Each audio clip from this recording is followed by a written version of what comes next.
The clock strikes midnight in February 2003, and the Antwerp Diamond Center is shrouded in darkness. The cold bite of a winter chill nips at the skin of 5 men who are waiting inside an office building adjacent to the world's busiest diamond trading precinct. They will soon break through 10 layers of high-tech security to penetrate a subterranean vault and perform the biggest diamond heist in history. The operation is flawless, and they escape undetected and over-encumbered with riches. Their identities, however, are discovered after the contents of a garbage bag lead the Belgian police straight to their doors. But the 5th member is never located, and the whereabouts of the diamonds have never been discovered. This extensive write-up is the story of the school of Turin, and the night $100 million disappeared into thin air. The diamond trading hub of the world, we begin this story by taking a glimpse at the scene of the crime.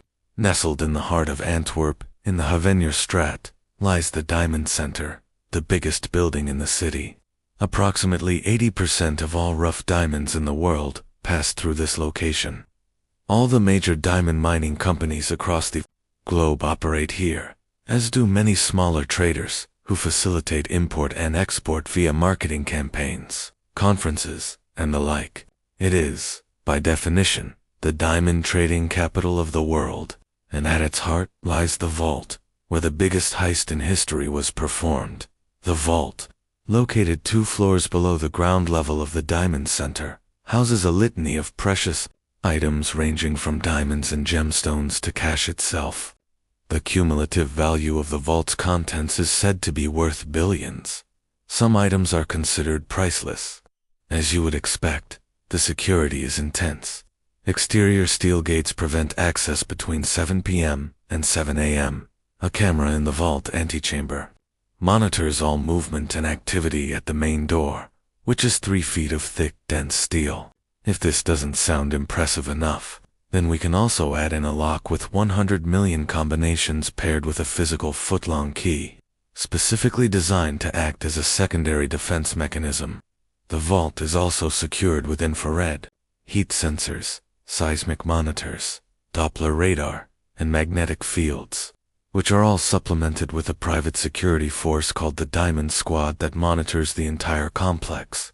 The vault was considered utterly impenetrable. This notion, however, was proven false in February 2003, when a group of 5 men managed to perform the impossible and loot the vault's contents. The school of Turin, the group in question, consisted of 5 Italian thieves, who were known as La Scuola di Torino, the School of Turin. The figurehead of this group was a man named Leonardo born in 1952 in Palermo, Sicily. Notarbartolo was a professional thief who began his life of crime at the age of 6 after he robbed a local milkman. He had exceptional skills in social manipulation and was able to fluently read the behavior of those around him.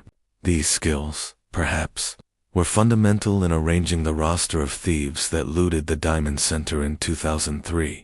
The identities of the other members have also been ascertained since that night, and Notarbartolo himself has described his accomplices. In subsequent interviews, though only referring to them via nicknames and never by their real names, it is important that we meet these people before diving into the heist, as their differing skills and expertise can explain how such an impossible act was performed. The first of Notarbartolo's accomplices in the school of Turin is Speedy, whose real name is most likely to be Pietro Tavano, described as an anxious, paranoid man. Speedy was a childhood friend of Notarbartolo's, whose involvement in the heist drew objections from the rest of the group. His fragile temperament was considered a risk, but Notarbartolo insisted on him being part of the team regardless. Speedy was, ultimately, the man who brought the police to the group's door. As we will find out later, the 3rd member was a figure known as the Monster. As before, his real identity has never been concluded, but it is most likely to be Ferdinando. It has been suggested that the Monster may have been the one to initially suggest the heist to the group back in 1997. He also possessed great physical strength. His tall, muscular frame was intimidating to those who met him, but his expertise on the team lay elsewhere. He was exceptional in lockpicking, as well as being a skilled electrician, mechanic, and driver.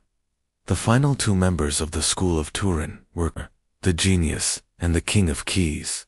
The former was a specialist in alarm systems, whose real identity is likely to be Elio D'Onorio, an electronics expert known to the police after being linked to a series of robberies before the heist. Finally, the King of Keys was the only member of the group to have never been apprehended, and whose real name has always remained elusive. He was an older man said to have been one of the best key forgers in the world. His involvement would be instrumental in bypassing the vault's internal locking mechanisms without triggering the alarm. He would not fail in this regard. With the School of Turin established, the 5 men were poised to penetrate the vault beneath the Antwerp Diamond Center. But the process would not be easy or quick. In fact, the School of Turin meticulously planned and executed its heist over the course of 18 months. The timeline of the world's biggest diamond heist, the preparation phase to ensure the heist proceeded efficiently and without hitch. The group needed to conduct reconnaissance on the complex and its security measures. Since the only people who frequented the Diamond Center were traders, a similar guise was needed to avoid detection. Notar Bartolo rented a furnished office property in a building adjacent to the Diamond Center. As a paying tenant, he was awarded an ID card that granted him access to the building during opening hours. He also had a legitimate reason to visit the vault that he would later target. Notar Bartolo owned a safe deposit box in the vault and would occasionally visit to survey its contents. His presence became known to the security guards who grew remiss in his company. All the while, he was seeking ways to neutralize the very measures they were charged with employing. On each visit, Notar Bartolo made to the Diamond Center and its vault, he was said to have used discreet camera pens to take covert images of the interior and its key security elements. On one occasion, he also placed a camera in a position above the vault door that was angled towards the door lock. Its data was broadcast to a nearby sensor contained within a watertight chamber that had been concealed inside a functioning fire extinguisher. The data was then relayed to the group, who relentlessly studied it to determine the code that would bypass the lock. Their methods were objectively effective and went entirely undetected for 18 months. But still, this wasn't enough. Even if the group had the combination of the lock, the other sensors and measures would be a problem. One mistake would end the entire heist and send them straight to prison. They needed to perfect their technique, and the only way to do this was to practice. Amazingly, a full-scale replica of the vault was constructed in a warehouse that allowed the group to repeatedly perform their heist until every step had been perfected. This was reportedly achieved with the assistance of an insider, but the veracity of this cannot be confirmed. The replica vault allowed the men to solidify their technique until they were confident that it would work. It was a timely affair, and great patience was needed, but eventually that day arrived. On the day before the heist, Notar Bartolo once again visited the vault as part of a routine inspection of his safe deposit box, but this time, whilst attention was directed elsewhere, he doused the thermal motion sensors across the vault with hairspray. Its oil was transparent and served to temporarily insulate the sensor from the temperature fluctuations that would occur. Once they invaded, their time would be limited, but it would be enough, with one measure neutralized. The stage was set for the group to return later that day. The night of the heist, the doors to the vault routinely closed at 7 p.m. On the evening of Saturday the 16th of February, hours later, after midnight, the heist began. Notar Bartolo waited inside a getaway vehicle positioned nearby, whilst the 4 other men conducted the heist. At the time, no night guards were on duty, and the 2 concierges who normally kept watch were inside their apartments. The gates were locked, but an empty office building next to the Diamond Center provided passage to the building. Within moments, the group were inside the complex. Immediately, the infrared light sensors that observed the garden terrace needed to be eliminated. The Genius, using a large shield made of polyester, navigated his way to the camera, and then placed the shield in its view. Polyester has specific properties that prevented the camera from detecting the group's presence. Next, the genius disabled an alarm on the balcony windows. Afterwards, they were able to enter the bowels of the building unhindered. The group successfully made their way to the vault antechamber. Light-sensing cameras in the room were covered with black plastic bags, which allowed the men to illuminate the space. The vault door was the next focal point. Its lock was secured with 2 magnetic plates. If separated, the magnetic field would deactivate and an alarm would be triggered. The genius fashioned a custom-made aluminum plate with tape on one side. That allowed him to remove the bolts, securing the magnetic lock in place. The lock was shifted out of its natural position, but the magnetic field was still active. No alarms were triggered. The genius fashioned a custom-made aluminum plate with tape on one side that allowed him to remove the bolts securing the magnetic lock in place. The lock was shifted out of its natural position, but the magnetic field was still active. No alarms were triggered, and the group could proceed onwards. The combination to the door lock was obtained via the hidden security camera Notarbartolo had deposited in the antechamber, but the physical key was still needed to fully bypass the lock.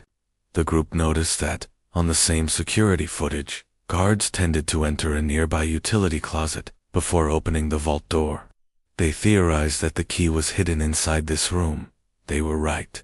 However, it would not have mattered if their hypothesis had been wrong, because the King of Keys had successfully fabricated a replica of the physical key, using the video footage as a template.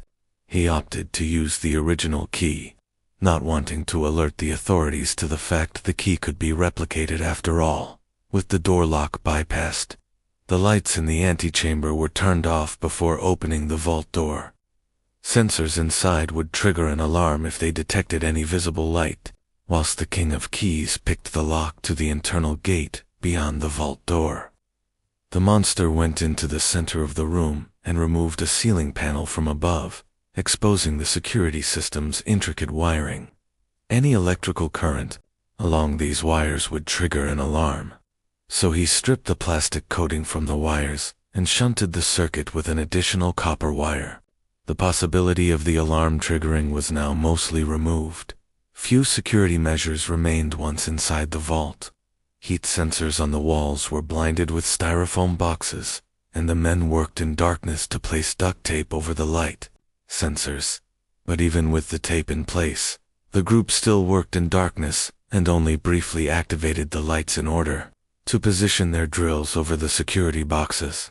They had memorized the vault's interior from practicing in the replica, so they had little issue navigating the space. A hand-cranked drill operated by the King of Keys permitted access to the safe deposit boxes, and the contents were systematically looted. The heist lasted for several hours. Once the men had filled their duffel bags with more loot than they could carry, they vacated the vault at around 5:30 a.m. and carefully made their way back through the complex and to the car waiting outside. On their way out, they also stole reams of security footage recorded on the cameras inside the building. Once outside, they leaped into the car Notarbartolo had been waiting in and sped off into the night. The record-breaking heist had finally been completed. A few hours later, the concierge made the shocking discovery that the vault had been robbed. The Diamond Squad, the complex's private security force, descended on the vault and alerted the city police. Empty jewelry boxes and bags were strewn across the room. Even diamond bracelets worth 35,000 euros were left behind. Only the most expensive items were the objects of desire. The total value of the heist was estimated to have been around $100 million, earning it a place in the Guinness World Records and the history books. The methodology had been flawless and effective, but it was all about to be undone by the most mundane of mistakes. The big mistake with the heist complete and the police furiously hunting for the thieves. The school of Turin needed to dispose of any evidence linking them to the crime. Plans that had been written on paper and other notes were amongst this evidence. not to mention the plethora of diamonds now burning a hole in their pockets. A day after the heist, Speedy was overcome with panic at the idea of transporting such incriminating evidence, and was convinced that the police were moments away from snatching them. Despite reassurance, he entered into a full-blown panic attack, as the group were traveling between Antwerp and Brussels in a region known as Ville, whilst Notarbartolo was burning his own evidence. Speedy made the fatal error that led to the group's downfall. He haphazardly disposed of a garbage bag full of evidence without burning it, assuming nobody would find the bag anyway, and conscious of limited time, the group contentedly left the scene. Perhaps if the land had been different, they may have indeed gotten away with such a mistake. This was not the case. The land on which the bag had been left belonged to a local grocer named August Van Champ, who kept a relentless watch on the goings-on in and around his property. It did not take long for him to discover the abandoned garbage bag, and, believing it to have been dumped by teenagers, he informed the police. Officers were reluctant to visit the property, as Van Champ had a habit of calling in frivolous reports. But the mention of the bag containing glittering jewels drew a rapid response. When they attended the property, the contents were thoroughly examined. As we will see in due course, the bag led detectives straight to Notarbartolo and to the identity of the thieves who had ransacked the Antwerp Diamond Center that night.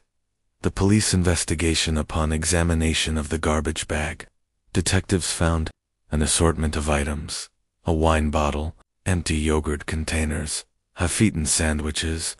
There was also an ID card bearing the name of Elio Donario, a name they would realize belonged to a known Italian criminal who mostly dealt in vehicle theft and cocaine dealings. There was also a shredded document that, when reassembled, bore the name of a company called Damorus Preziv.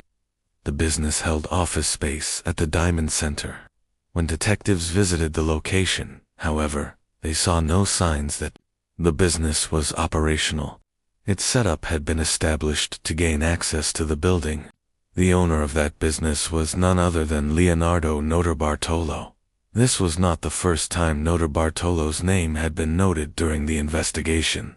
His visits to the vault, and the fact he always carried a notebook, did not go unnoticed, nor did the fact his safe deposit box was one of the few not looted on that night. But even with the newly found items inside the garbage bag, they needed more conclusive evidence.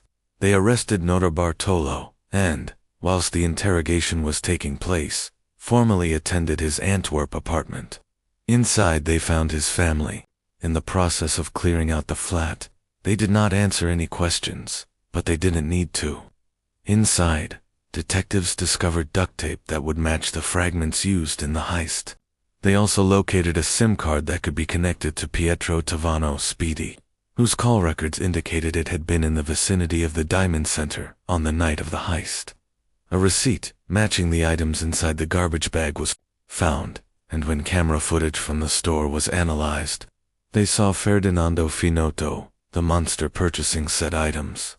And if that wasn't enough, investigators observed strange glittering objects littered across a carpet the family were in the process of removing.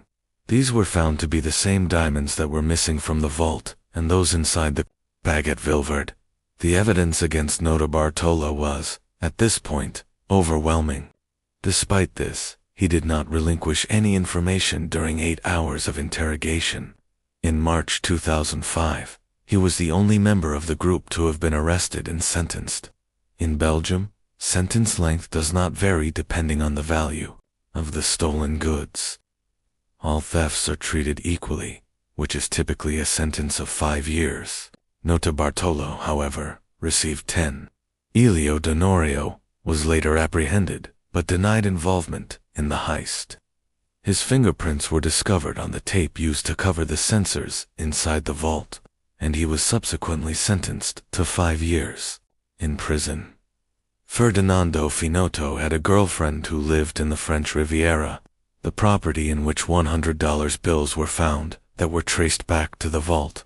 He was arrested in Italy in November 2007 and also sentenced to 5 years. Speedy was also caught and sentenced to 5 years, although, when I couldn't determine.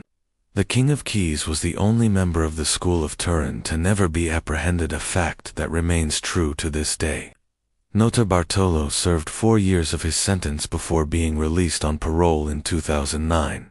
The conditions of his release stipulated that he had to make every effort possible to remunerate the victims of the heist. He failed to do this, and he was rearrested in 2013 and sent back to prison to serve the remainder of his original sentence. As of 2017, all of the men have been released and are living their lives across the world. They are no longer the focus of police scrutiny, but their actions are still observed from time to time. There are reports that none of the men are living in luxury and do not appear to be benefiting from the proceeds of any stolen diamonds. But the fact remains that the diamonds taken from the vault have never been discovered, and the thieves have never disclosed any information that might lead to their location. So where exactly might they be? And could there have been another reason for the heist? A case of insurance fraud.